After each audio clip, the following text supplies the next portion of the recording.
business transformation. She's the founder and CEO of Black X Space, a company that's bringing blockchain solutions to the public and private sector. Meike is analyzing the problem areas of different industries and companies and highlighting how blockchain technology, as well as smart and Ricardian contracts, help solve these problems and lead to massively improved business efficiencies. Mr. Kokoko Janvier is the founder of myequity.ca and a writer. He has participated in several panels, including the York University Research Festival. His recently published book, Alternatives, How We Stunted Economic Growth in Africa and New Alternatives for the 21st Century, was inspired not only by the fact that he's a native African, but also by his constant interactions with the African continent as an investor. Based on the African economy in the 21st century, his book is an essential guide for the African diaspora and people of African descent. I have in fact ordered and read the book. It is pretty good, and I can definitely recommend it to anyone here today. So I guess, Meike, we can start with you. I'm curious to know a little bit more about your background and how you came to even approach the blockchain industry. And while you're there, I'd also like to know why you think the blockchain industry will be a force for the 21st century. Thank you for the introduction. Hello, everyone. Hello from Germany. Well, initially, I was actually in the events industry. So I did music and the management for luxury events. And I came to a point where I said, is this something what I want to do in the next 20, 30 years? And is it sustainable? And I was really doubting about it. First of all, I think it wasn't a challenge for me anymore, and I like challenges in my life. Something, where I can expand my knowledge and so forth. And also being a woman in this event industry, I think men can work much longer in the space than women being on stage, doing this type of music and so forth. And I also thought I want to do something which is scalable. And I knew this is something which would be connected with the internet, but I also thought I need more knowledge to build up, for example, scalable business. And besides doing music, I started studying business economics. And during my studies, I started attending startup events, as I thought, okay, you need to expand your network, you need to know people, what are other people doing. And at one of these events, someone told me about digital assets and the blockchain technology. And the use cases, he told me, alone the fact that you can send now through the blockchain technology a penny around the globe within a second for a fraction of a cent was mind-blowing to me. And the banks, the unbanked, there are over 1 billion, maybe meanwhile over 1.7 billion people in the world who don't have access to a usual banking system, and where the transaction fees are so high that it's not feasible for them to do a transaction. And blockchain technology would solve this. And I was wondering, why is not everybody talking about that in Germany? And I really was diving into the space, got connected all over the world with people in the space, and learned every day until I found out that I became an expert in the blockchain space. And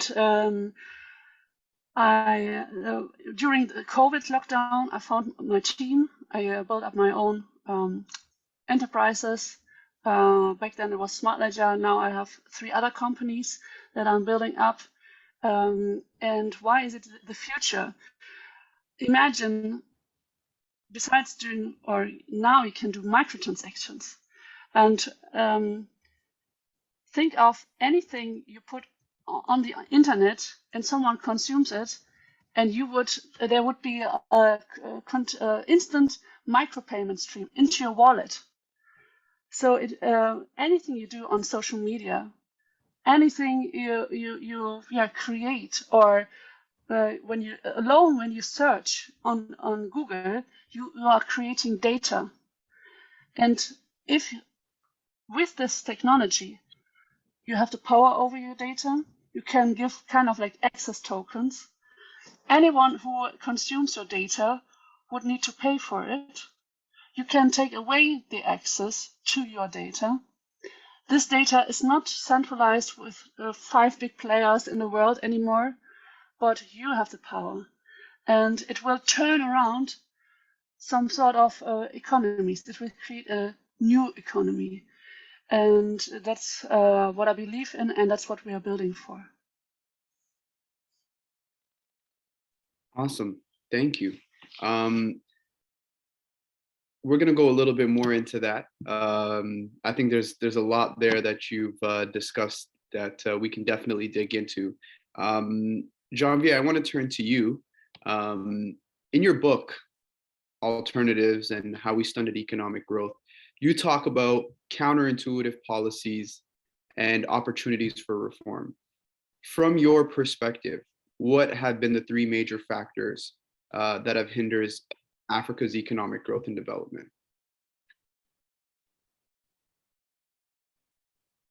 I think you're on mute, Janvier. I think you're on mute.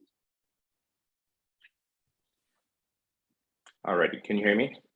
Yes. Great. Okay, so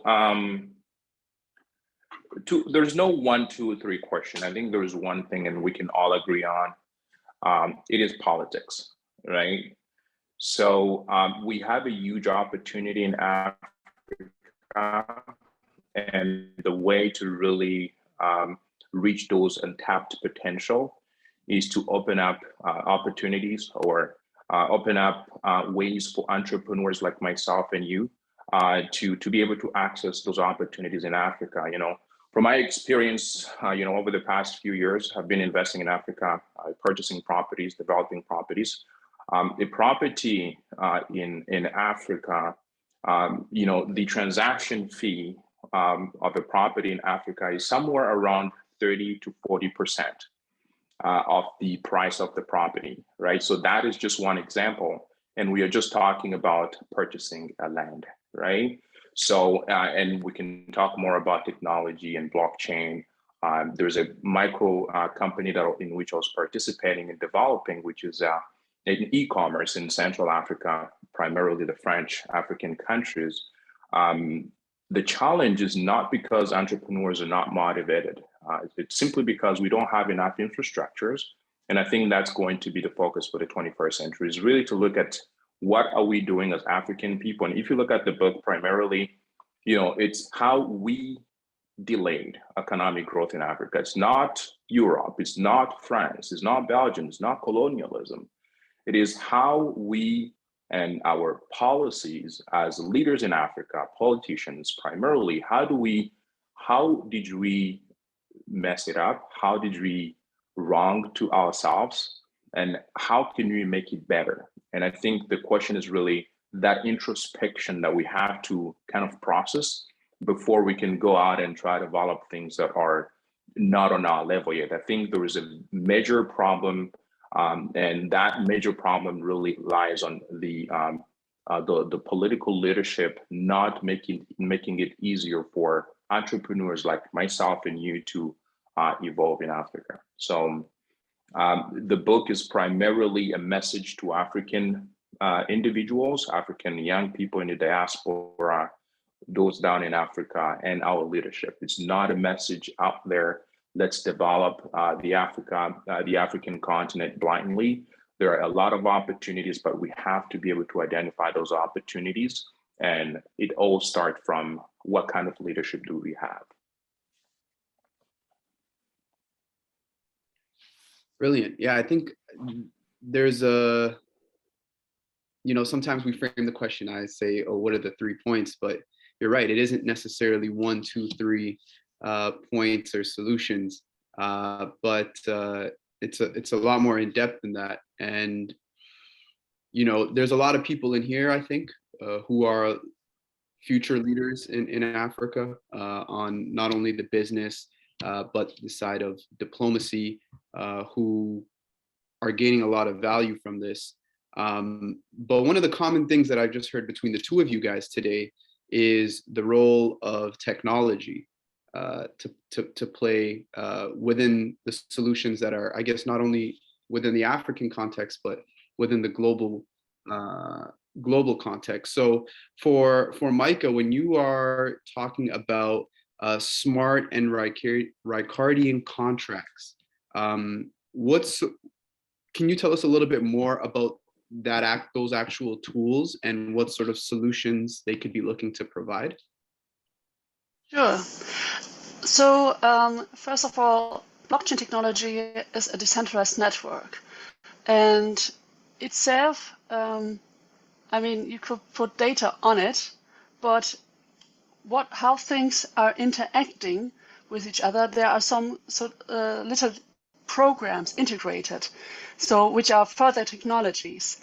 Smart contracts is, let's say, another technology besides blockchain, but it's interacting with the blockchain. So it's like a little software or program integrated in the blockchain, and when certain conditions are met, then it's being activated. It does a performance. And Ricardian contract doesn't also not need to be integrated with a blockchain, but it can be. A Ricardian contract is the semantic richness of a contract, an agreement. Beforehand, you maybe had written contracts, who's the buyer, who's the seller, what it is about, what is the jurisdiction, this is the price for it, and then you made a signature, and now you can do all these things in a digital world with the Ricardian contract, and then the performance of the contract through the smart contract, and everything would run through the blockchain. For example, you have an apartment, and every time on the first of the month, the performance of a transaction has to be done, and let's say a window pops up and reminds you of your contract, and you are being asked, do you want to make the transaction? And you simply click yes, and everything is done automatically through the blockchain. So with the Ricardian contract, when you have created such a contract, for example, for your apartment, then none of the details can simply be changed or manipulated in any way. Otherwise, the data which is connected with the blockchain that wouldn't work anymore. So you can be sure when you connect a Ricardian contract, let's say a digital contract, which is connected with a blockchain, none of the details is being manipulated on. No frog boiling can happen. We had these things in Germany during COVID, where some form of money was provided to a certain group of people who lost all their businesses during the COVID times. And I said, oh, here you have this amount of money. You don't need to pay it back.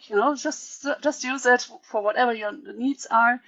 And after a few months, after every few weeks, they were changing some little details, and yeah, sure, we noticed it after a while, but with the blockchain we could follow this, any change, like as an event stream, timestamped exactly who was the player who manipulated anything, when was it changed, and so forth.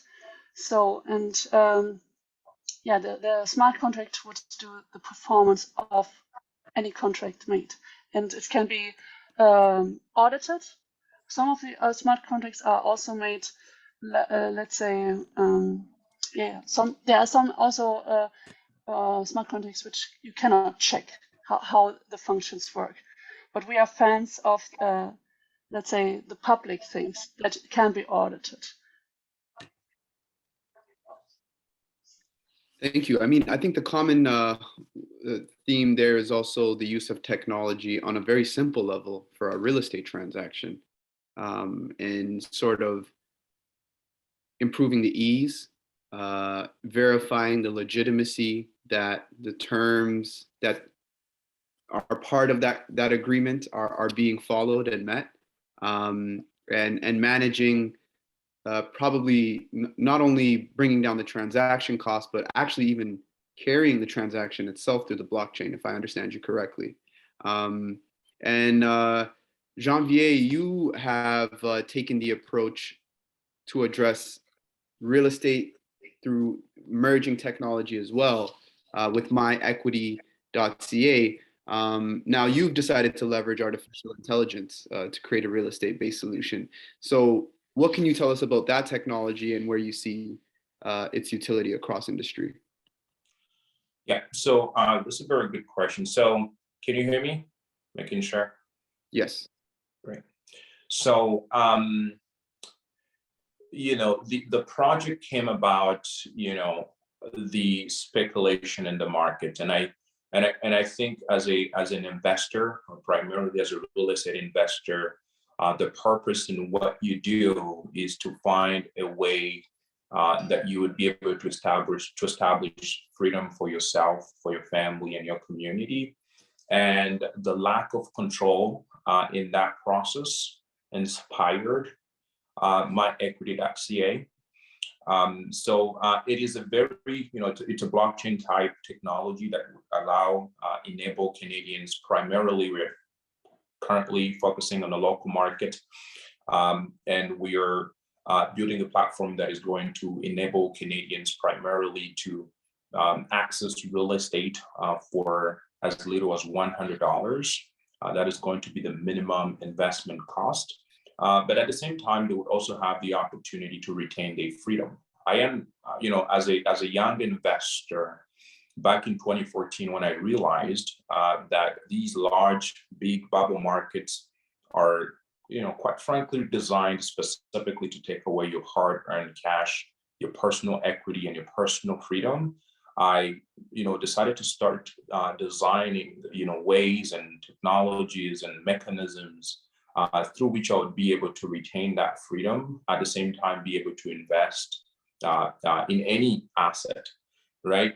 And it's in 2014 that I started to realize that, it doesn't matter how much money you make in a year as a worker, but what matters the most is your ability to retain that money that comes into your pocket. Real estate is the way to do that. As a young person that is in school, let's say, for example, you are 19, 17 or 20, and you want to get involved into the real estate market, well, you still have to go to school. You want to be able to retain your freedom. You want to be able to move around. Let's say program has changed. You want to be able to change provinces.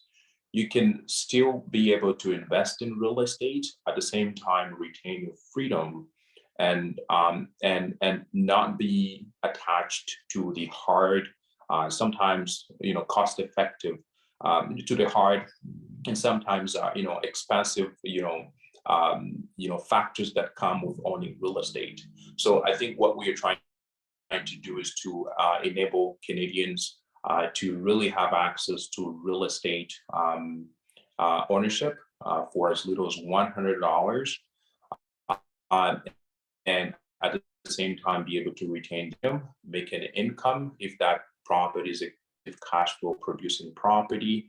And when the property gets sold, they will also have a share in that property when it gets sold, let's say, for example, in 5 years. So right now we are open primarily or exclusively to executive investors. We've been a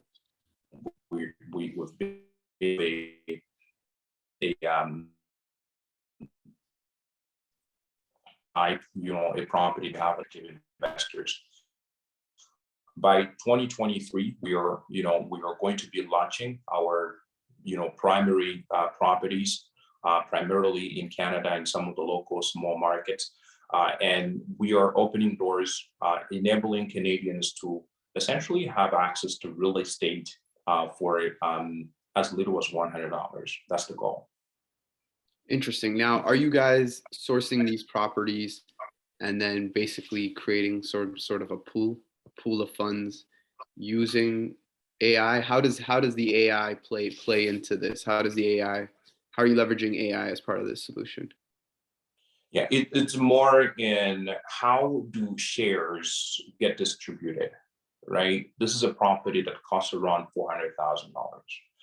We want to be able to understand what are the investors' needs, so that we can classify them properly. We don't want to have you as an executive investor knowing that you want to be able to invest in real estate and retain your freedom, right? So, with technology, using some of the questions that we have on our forums, then using AI communication with our visitors on the website and the app that is going to be launching by 2023, we are able to understand what are the real needs of our investors and target properties that that fit they need. So basically a market fit for those specific investors. So the goal is really to enable them to be able to invest in these properties and be able to retain their freedom. And if you want to be an executive investor, that's going to be a different discussion. Then you are going to be a more active investor than a passive investor. Thank you for that. Meike, when you're working through BlockX Space, where are you seeing opportunities for young African entrepreneurs to capitalize on the blockchain space moving forward? I mean, I would start with very simple things to learn about. I mean, the technical things might take a while to build on it. I mean, in the blockchain space, there are opportunities for all kinds of backgrounds. If you are a developer and you really like to learn about things, yeah, there are different websites where you can, first of all, learn how to program on different blockchains. And I think there you can find access to different communities and companies where you potentially get hired. Or you can also start building your own blockchain solution. I know there are like bigger movements in Nigeria, Uganda, and also South Africa. And I bet if you are around, you can easily get access to the knowledge, to the market, and some form of network. There are also many opportunities when you come from the marketing or let's say content creation as well. Learn about the fields, the blockchain space, and you definitely find companies who are searching for some form of content creators, marketing people, community managers, moderators. This could be an opportunity. Or if you yourself simply want to start creating content and get paid in micropayments, there are also different platforms, different tools where you can monetize your content. For example, I mean, there are different blockchain technologies and there are different communities. In the BSV community, there's, for example, Twitch, not Twitch, but Twitch, where when you, for example, make a post, you might have to pay 5 to 8 cents or something to make this post. But if anyone likes, comments, retweets this post, you are getting paid instantly. And think about that. How many years are you on Facebook? 10 years, 15 years almost. and I haven't made any cent from it. Only others were profiting from it. But now we're turning this economy around. There's also My 2 Cents, and some other platforms. Might have to make a list around that topic, where you say, okay, I stop using the traditional platforms and I move to the ones where we can create an economy, where the content that I provide is being appreciated, not only with some likes, and I feel good about that like, oh, someone likes my comment, but it's also paid out. So I'm incentivized to make even better content. And these are some of the opportunities that come immediately to my mind. But also as an entrepreneur, it's still a new space and we need to discover the business opportunities. But think about where, in what processes can micropayments be useful? In what processes is data that needs to be made immutable or decentralized or being able to be audited by anyone? And also where data should be monetized. I think there are huge opportunities, but it's also creativity needed to find these opportunities.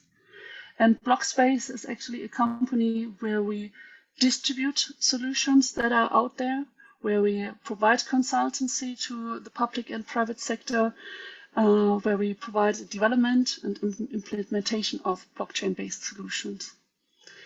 I also have another company which is called Essenji. It's a no-code platform where you can create applications for App Store and Google Play without having any coding skills. Simply like drag and drop.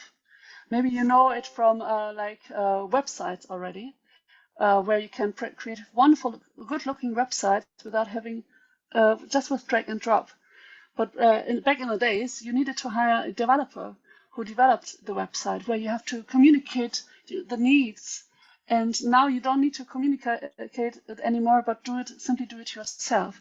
And these things you can do it now with no-code platform like Essenji, creating applications where you commercialize basically anything. My third company is like simply facilitating transactions, but this might be not that interesting to you at the moment. But I think Essenji could also be another thing, another new technology. No code will be essential also in the, let's say, new version of the internet, the Web3 space, where power is being decentralized and not connected with singular individuals anymore, which was also very expensive. And now everyone can do it. Everyone is empowered, and simple, and it's done immediately.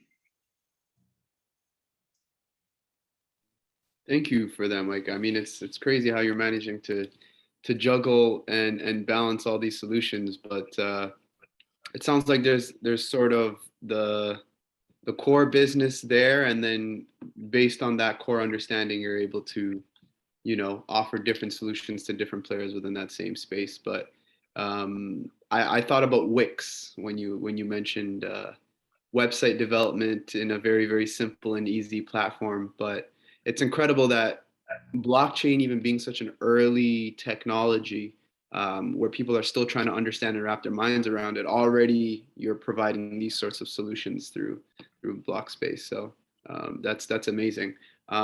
Now, Janvier, when you started out, you had mentioned, I asked you about what are the 3 problems, and you said, there's really one main problem, one main large impediment, and that's politics. So I would ask you, what should young African diplomats and entrepreneurs consider when working to find solutions to Africa's economic problems? So you'll see there, I'm sort of asking you on the public and the private sector. I want to get your perspective.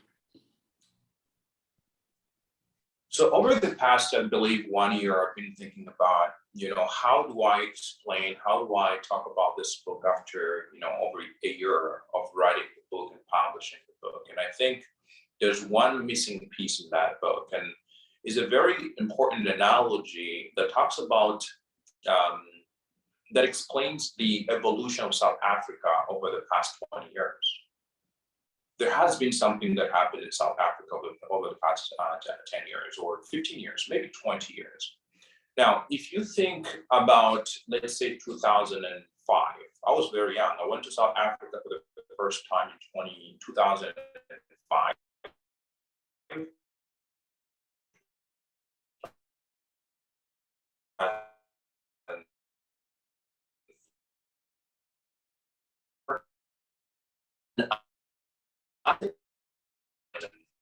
In Canada, the lead-in destination for them was South Africa, but South Africa.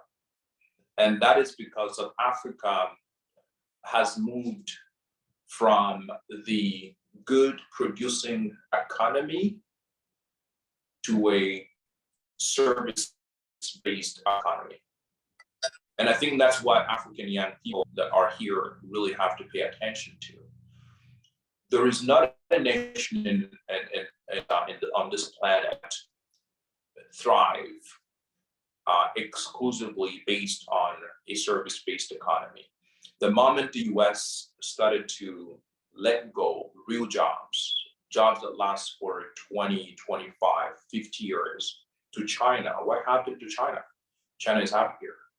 Why? Because they are doing hard, good producing jobs, or working good producing jobs. In South Africa was the country that was producing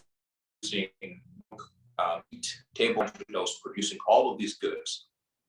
But now if we talk about the most emerging or the highly emerging economy in Africa, we're not talking about South Africa. Why? Because they've moved from a good producing economy to a service-based economy. And every single technology that African people, African entrepreneurs out to create or are willing to create has to be tied to something related to some hard work. You have to be able to do dirty work in order to emerge as an economy. There is not an emerging economy, there's not a stable, strong economy that is a strong economy based on service-based, industries. And real estate is that for me individually. I don't know about folks on this seminar. I don't know about what is that type of thing that you're trying to develop for yourself, for your community, but it has to be linked to some dirty, hard work, because that's how economies emerge. The very simple message in that book is that. And I think I was kind of stunned and sometimes surprised to realize that, when I was, talking about it, going to conferences and having conversations with my fellow African folks, that, people were expecting a more, kumbaya type of African, message, but it was more, hey, let's look at what we are doing down in Africa. What are the businesses that we are focusing on, right? What are the things that we are producing? We know for sure that rice, majority of rice that we produce, does not, we are not the one that we consume, we are not the one producing that rice. And the same for beans, and it's the same for meat. What is happening? We have to create technologies. We have to create platforms, develop technologies that are going to enable African young people and entrepreneurs to essentially develop enterprises, companies that are in some ways tied to a real good producing industry. That's how you develop an economy. And I'm not looking at Africa in 20 years from now being this big thing exclusively on, on content creation, for instance, right? I'm not looking forward to an African continent developed and flourishing if we are exclusively focused on, I don't know, just service-based, type of businesses. I see Africa developed if we are willing, and young people in the diaspora primarily, because we have all these diplomas and PhDs. It's rare to have African folks going down there. Well, those who go actually are conscientious. They understand that, hey, if you go down there, it's work, but when we go down there, it has to be all about doing dirty work, some type of job that no one is willing to do, and that's how you develop an economy. As a province, as a person, as an individual, you have to be willing to do the dirty work, some type of work that no one is willing to do. I can give you an example. For me, it has to be tied to some kind of dirty work. I cannot spend 1 to 5, 6 weeks just doing basic service-based jobs or work. It has to be tied to some type, because that's really where, if you think about a bank, right? Let's talk about a financial institution. When we make our deposits into a bank, they keep that money. Where do they put that money? They lend that money to enterprises, steel producing companies, real estate companies, infrastructure,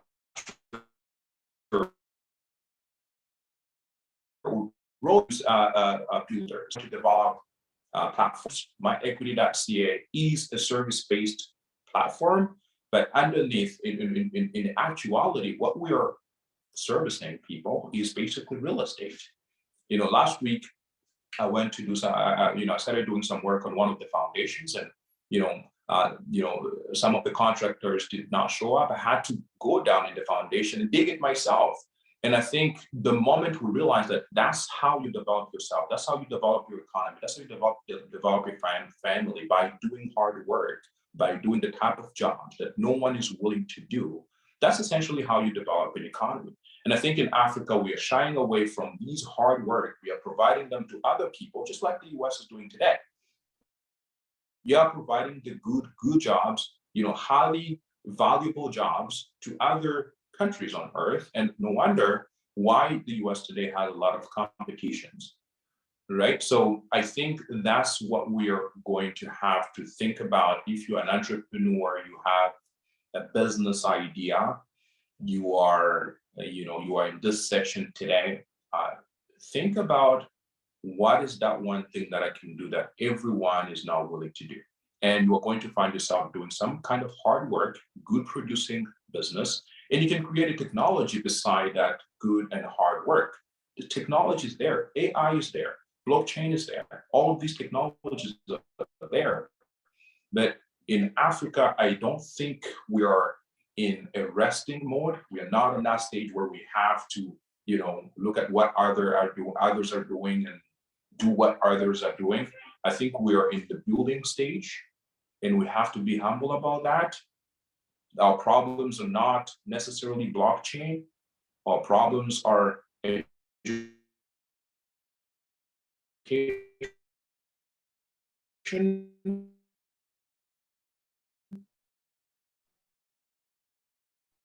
are, but places in places, there are places in Somalia where schools closed in 1998, and schools haven't opened until today. That is it. So I think if we are going to develop technologies, if there's anything that we're going to be developing, it has to be tied to some kind of hard, good producing work. And that's how I see it. That's powerful. Thank you for that, Janvier. One of the things when you were talking, it reminded me of a quote by Thomas Sowell, who's an economist out of the States, doing an interview with the Hoover Institute. Sounds like you're familiar with him, where, the interviewer was asking him, Thomas Sowell was saying, stay away from, the sort of victim mindset, and, you can still go out there and make something of yourself. And he was primarily talking to Black Americans. And the interviewer asked him, okay, so what can a young Thomas Sowell do? And he very simply said, pay yourself with the skills that people are willing to, equip yourselves with the skills that people are willing to pay for. So it sounds like that's what you're touching on there. And that's also, you didn't give me a direct answer, but I think you did, in the sense where for diplomats and people looking to move into government, start thinking about investment, or fostering investment and opportunity into good producing businesses, good producing sectors. Allow those areas to flourish, and for the entrepreneurs to think about those industries when they're looking to go out there and create businesses. You think about, I think he's the wealthiest man in Africa, Kilo Dangote. I mean, he's really came up in the concrete industry, and real estate and everything. Go ahead. It is also sure. It is also the same in the US, right? So these service-based economies, they become the trend, and they go away for some. They disappear eventually. They are a trend, but they disappear. Tesla is here to stay, right? So it is here to stay, and I think that's why Africa has to position herself as that guy that is willing to do the hard work, the dirty job. That's how you get paid. So yeah. Thank you for that, and I think that wraps up our discussion for today. Now, for the panelists, we'd like to open up the opportunity for our attendees today to ask questions. So we can go ahead and start doing. If you want, I guess you could just raise your hand and shoot.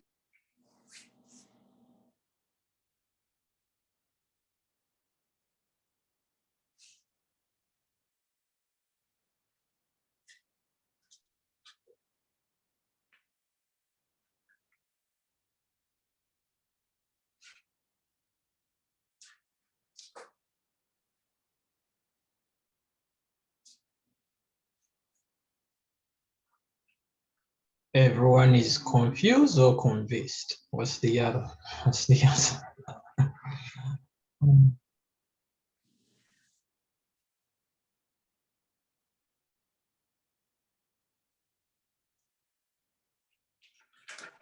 I'll ask a question if no one is asking.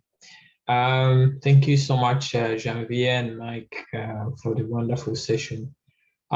Speaking of blockchain, materializing that tech and taking its advantage to young people. People may be confused. What's blockchain? Specifically, like in simple words, what's blockchain?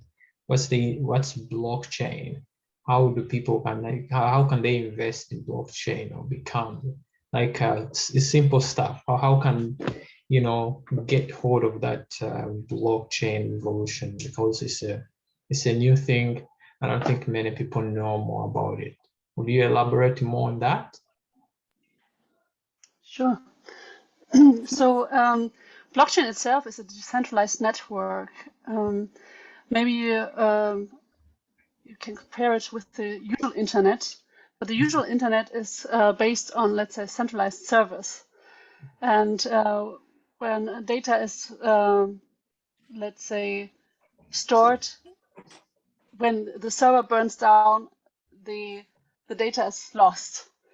And in a decentralized network, many different nodes, validators, have the same, let's say, ledger, updated at the same time, and it cannot be manipulated by one party.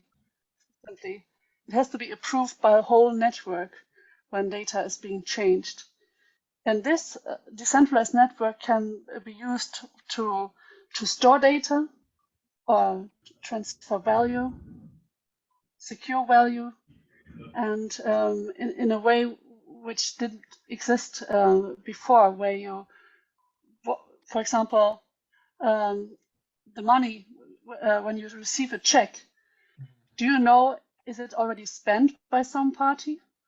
With a blockchain, there's a mechanism behind it where you can prove this check wasn't double spent or wasn't spent before.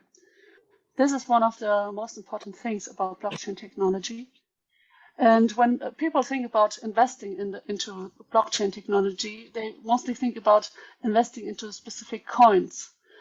But this is a highly speculative market. It's kind of like gambling and going into a casino. You throw money in, but you don't know if you get some money out or not. So I actually prefer to invest into the technology itself and build up businesses around the technology. And I don't do any, let's say, speculation. I don't pump or dump any coins. I think you can make so much more money when you build a service where people are profiting from. I always think about, how can you make $1 million? Do you make like 1,000 times $1,000, or do you have a much greater number of people paying $1 on a regular basis, maybe even every month? So find a business, find an idea where people are profiting from, that are based on micropayments, that are based on the certification or authentication of documents, of data. Think of any of the ideas and bring it to life. If you're not a developer, find developers in your network.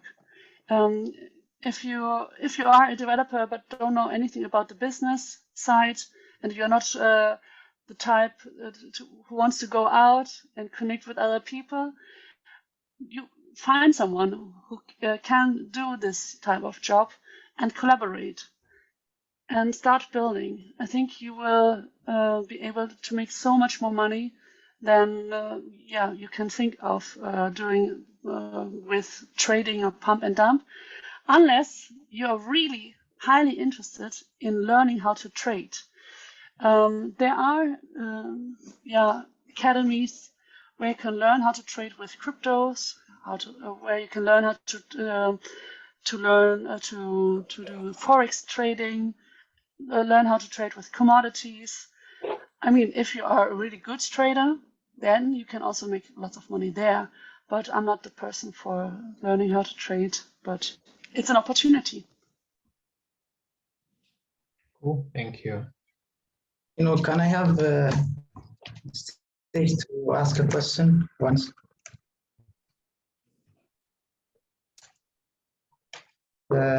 Absolutely, go ahead.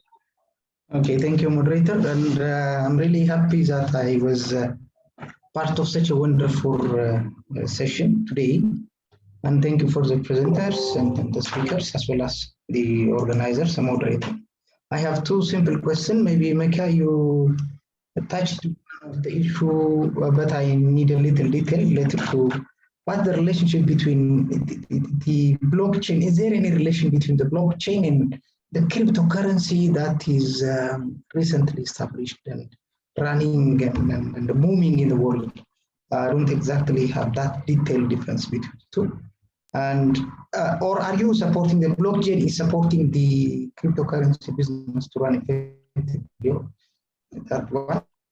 And when we come to the African continent and African issues related to tech and technology, I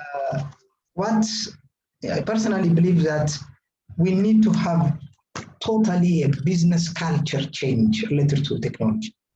So when this state comes, when such a newly invented technologies, including the blockchain and other technologies come, the mental acceptable level of our people and the literacy level of our community matters a lot. So have you done any training and consultancy or any kind of development task related to such a thing to African community? And can we have the opportunity to get a training for this cohort? Can we have a training session specifically related to the blockchain and all things related to technology?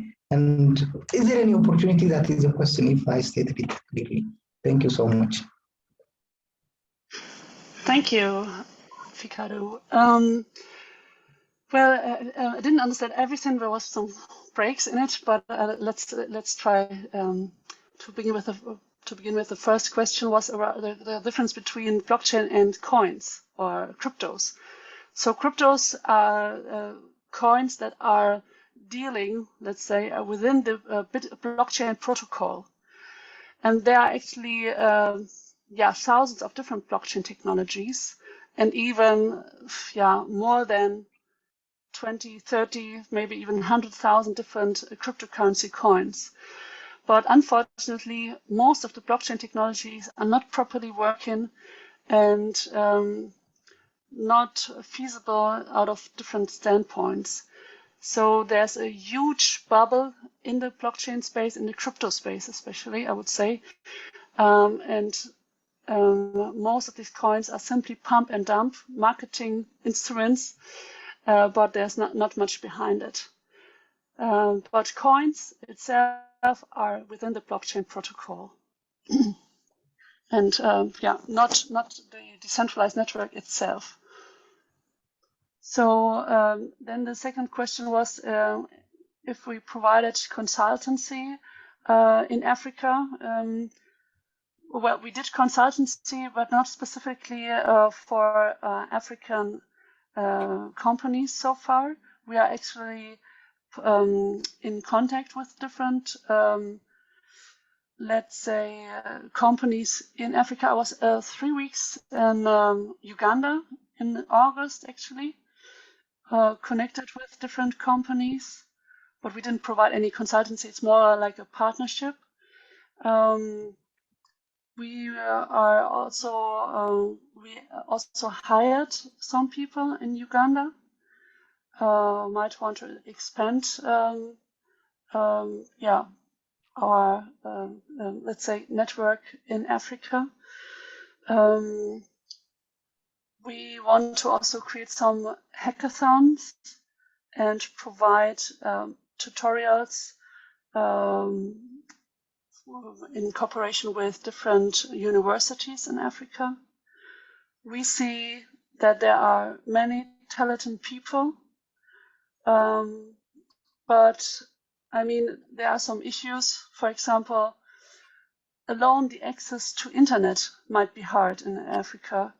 For example, in Uganda, when you usually make, let's say, it's an average $200 per month, and the internet access costs $30, how can you, create? It's already hard to get access to the internet, let's say, to be able to afford it and then build up a business in the internet. We would love to change this and provide help and the access to start building applications with, for example, Essenji.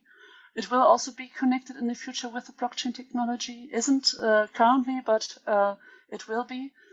So there are opportunities coming. What was another question that you had?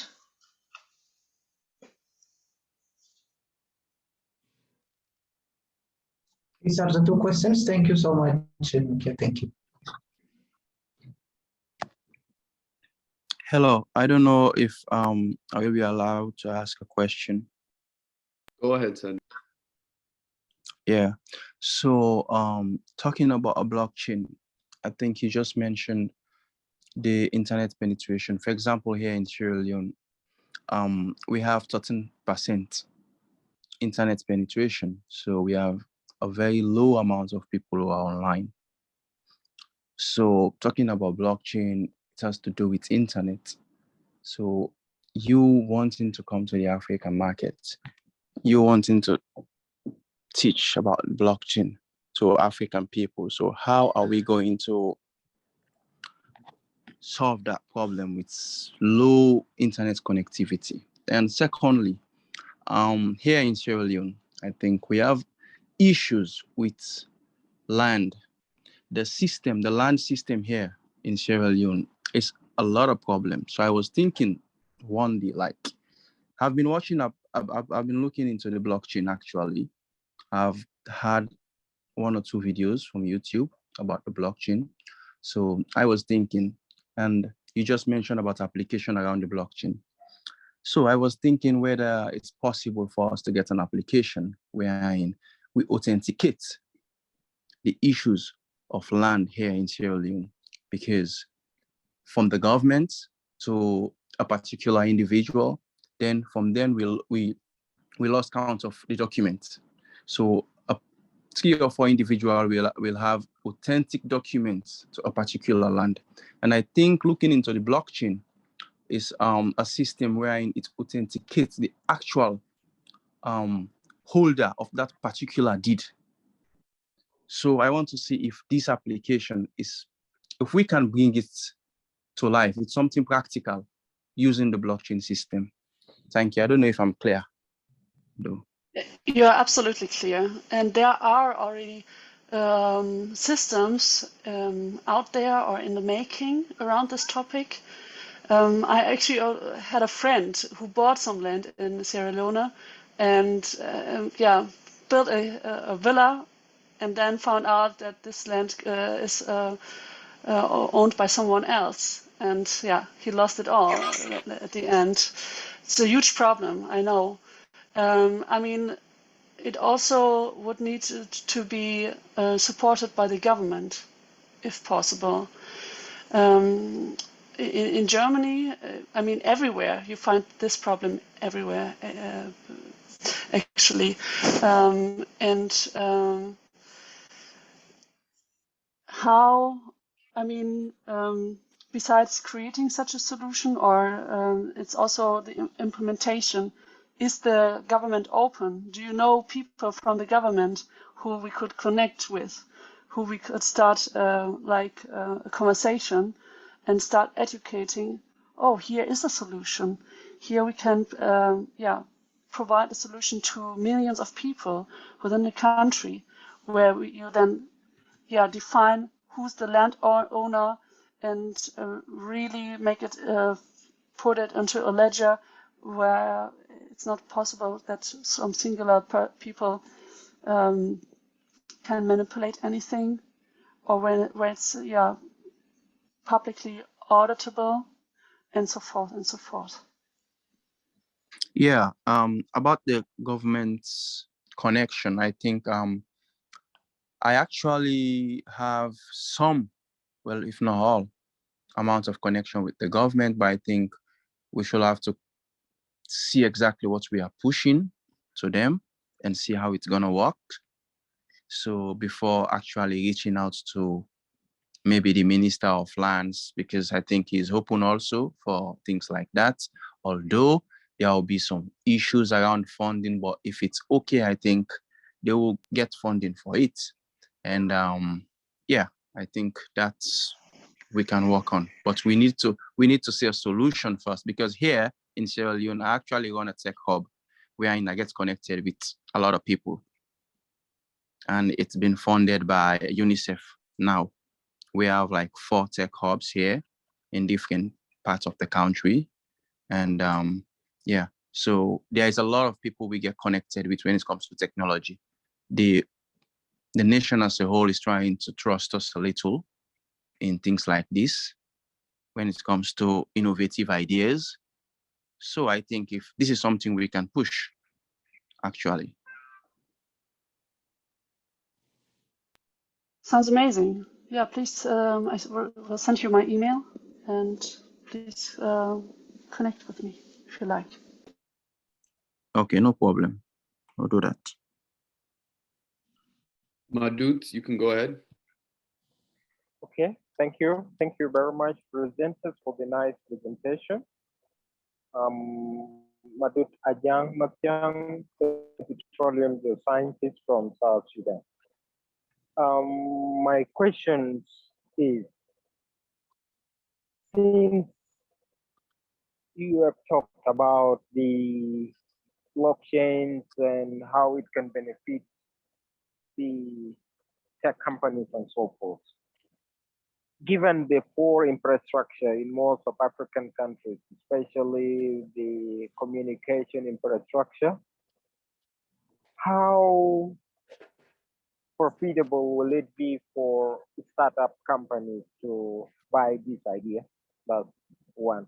And for persons without background of IT like myself, and maybe I'm interested to venture in tech business, how can I buy this idea? Thank you very much. I'm not sure if I properly understood the question. Did you got my question clearly? Maybe not. Please repeat the question. Okay, I said, given the poor communication infrastructure in most of African countries, how can a new startup tech company, for example, profit from this blockchain technology? That's one question. And the second one is, for a person without the background of IT like myself, how can I buy this idea in case I am interested to maybe venture into tech business? These are the questions which I have. I hope you got them. Okay, let's try. First of all, I mean, it depends what your startup is about, or what any startup is about, how blockchain can be implemented. But blockchain itself doesn't need to implement it all the time, everywhere. But I would start with, where does it really make sense? When I think about the telecommunications sector, there are also approaches that you can do phone calls through the blockchain, and there's an immediate micropayment stream. Imagine providing consultancy over a call, and you're being paid like instantly. That was one of the things that came into my mind. Also, when it comes to telecommunication sector, I actually did a presentation in front of the GSMA. GSMA is in the global carrier sector, and one of the things that they are dealing with was the automation of contracts. And there's the approach where recording contracts and smart contracts could come into play. But the telecommunication sector itself, they want a lot of money, a lot of things for free, and we cannot start building things which take like 2-3 years maybe for free, and then potentially make money. So that we didn't follow up on this in the space. And when you are in the development sector and you want to potentially adapt and see what this technology is about, I mean, start learning how or what is most interesting to you in this field, or what is the closest thing to you.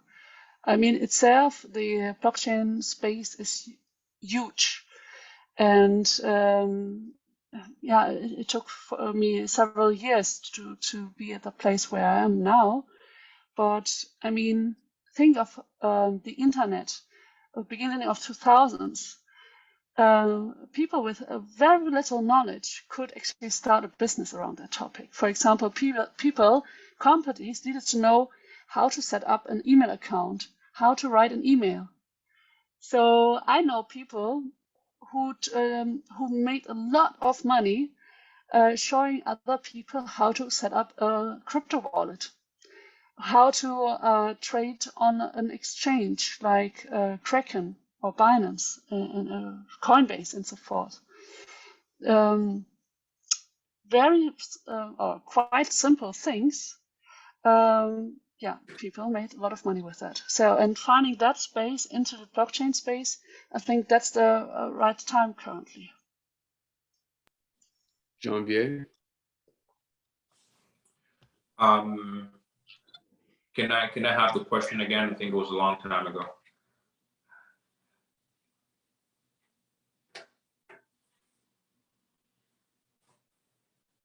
I can't hear you. Okay. Okay. The question was, the question was, since the telecommunication infrastructure in most of African countries is extremely poor, how can a startup, for example, buy this idea in order to make profit? That was one. The second one is, I said, like, my background, I am of petroleum engineering, and assuming I am interested to maybe venture into tech business, for example, like maybe blockchain or something related to it, how can I buy this idea quickly and maybe do better? Yeah, this was the question. Thank you. Did you get it? Yes, I do. I do get it. I think I do understand. So Okay. I think technology in Africa has to be understood in a philosophical way, right? You have to understand sociologically how is technology going to be, used, and how is technology going to help, to help the African economic sustainability.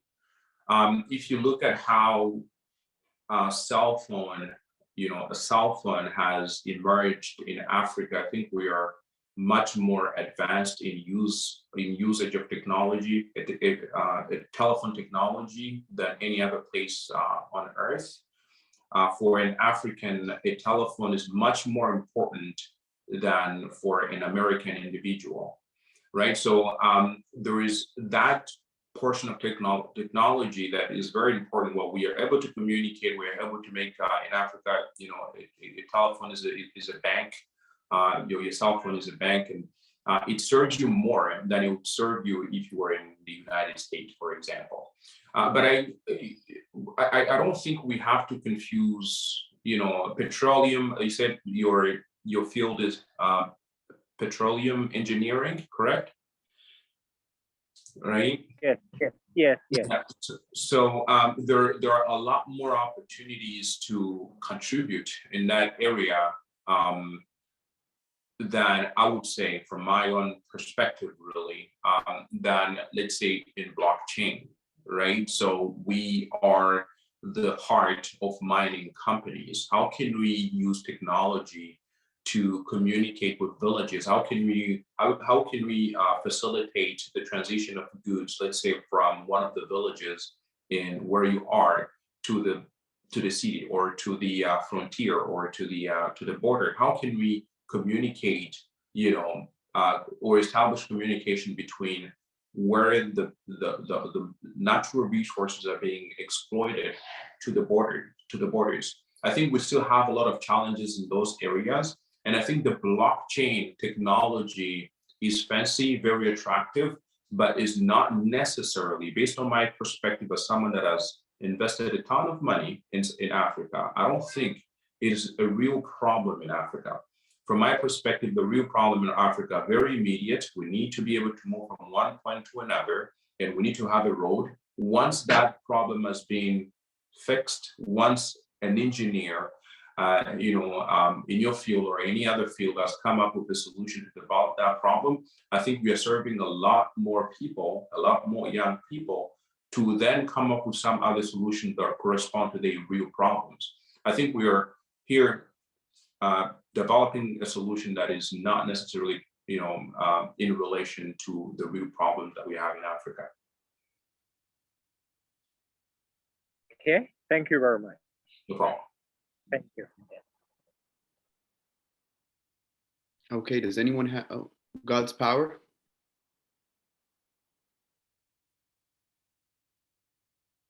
Go ahead.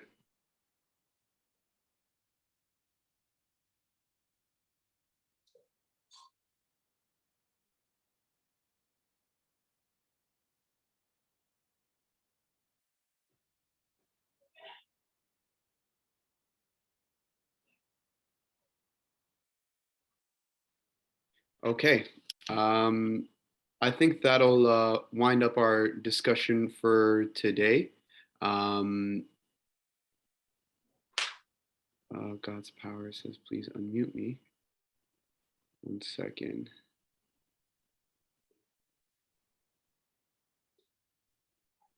I don't see him here. Oh.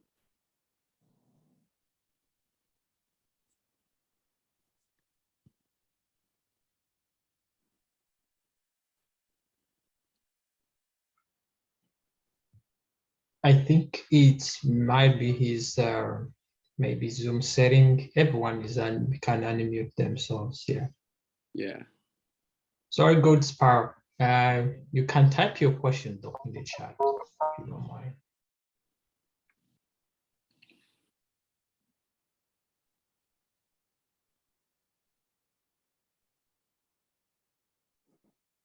I don't know if I can ask another question while he is typing his question.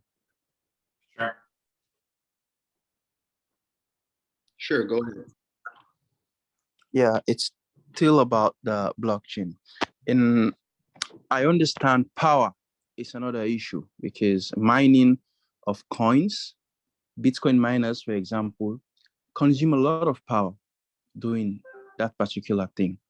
So I want to ask whether it because of they are mining these coins that they are consuming this power, or whatever transaction that is happening in the blockchain involves mining. No, not every transaction within a blockchain needs mining. There are different consensus algorithm, proof of work, where what BTC, Bitcoin is using is a very secure way actually to secure or to preserve that the ledger is, how to say, honest. All the actors within an ecosystem, within the blockchain ecosystem, are honest, because every transaction is, or the mining process is very costful. Energy is costful, and proof of work is a very, very secure, safe consensus algorithm. There are others which are consuming less power, but they are not that secure, or making the ledger in a, or keeping the ledger honest in a way. And there is, for example, proof of stake. When you stake the coins in the so-called validators, the more coins you stake, the more coins you receive, and the more power you have over the network, which actually creates some form of oligarch system, and risk that the ledger is not that, or let's say very few people have the power over the whole network. So not very decentralized.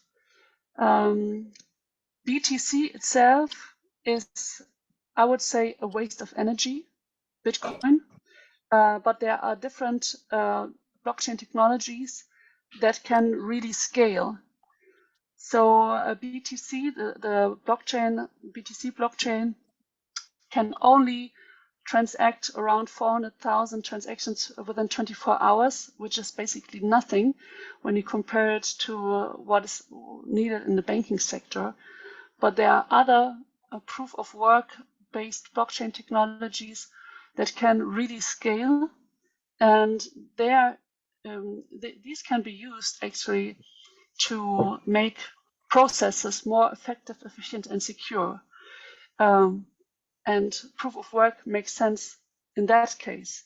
But in BTC case, I would also second that, it's a form of waste of energy. Awesome. Okay, thank you. Thank you, Micah and Janvier. I hope everyone here appreciated this fruitful discussion. Enoch, did you want to jump in and say any last words? Thank you very much. I just said thank you not to Janvier and Meike. I hope everyone understood really the importance of tech evolution, and I liked how they dived in and gave the concrete examples. So for Janvier, do you plan like taking that my equity to Africa, like in a real estate investment? It would be very great someday. The market might be favorable, but someday it would be really nice to have that. That people don't think, oh, investing in real estate, you must have like $1 billion on your account.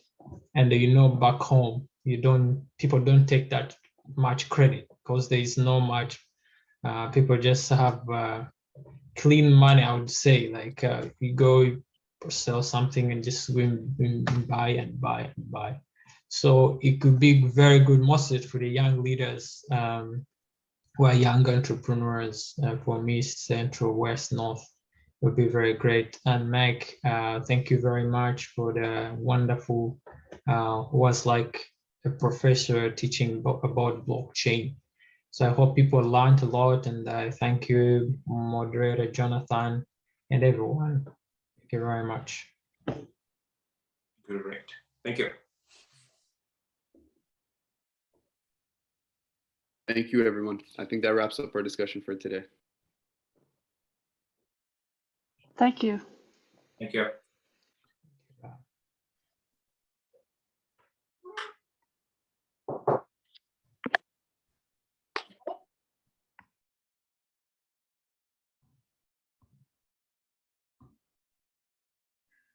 Thank you, everyone.